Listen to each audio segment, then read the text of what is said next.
கள்ளக்குறிச்சி மாவட்டம் நத்தக்குளம் பகுதியைச் சேர்ந்த திருநங்கை ரேணுகாவின் நிலத்தை தனிநபர் ஆக்கிரமித்திருப்பதாகவும் இதுகுறித்து மாவட்ட ஆட்சியர் மற்றும் காவல்துறையில் புகார் அளித்தும் நடவடிக்கை எடுக்கப்படவில்லை எனவும் திருநங்கைகள் குற்றம் சாட்டியுள்ளனர்.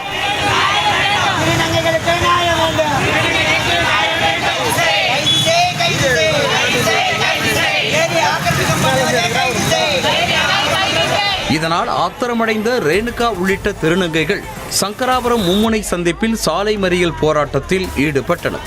இதனால் ஏராளமான இருசக்கர வாகனங்கள், பேருந்துகள், லாரிகள் செல்ல வழியில்லாமல் நின்றதால் போக்குவரத்து கடுமையாக பாதிக்கப்பட்டது.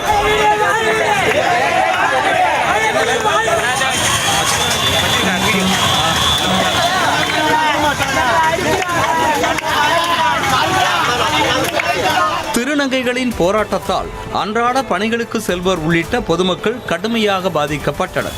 அப்போது அந்த வழியாக வந்த ஆம்புலன்ஸும் போக்குவரத்து நெரிசலில் சிக்கியது. இதனைத் தொடர்ந்து போலீசார் உள்ளிட்ட பொதுமக்கள் போக்குவரத்து நெரிசலை சரி செய்து ஆம்புலன்ஸிற்கு வழி ஏற்பாடு செய்து கொடுத்தனர்.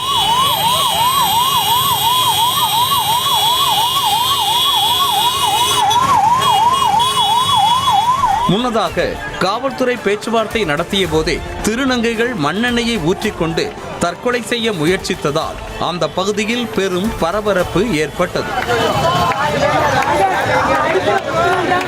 பின்னர் நீண்ட நேரம் பேச்சுவார்த்தைக்கு பிறகு உரிய நடவடிக்கை எடுப்பதாக கூறியதை தொடர்ந்து திருநங்கைகள் அங்கிருந்து கலைந்து சென்றனர்.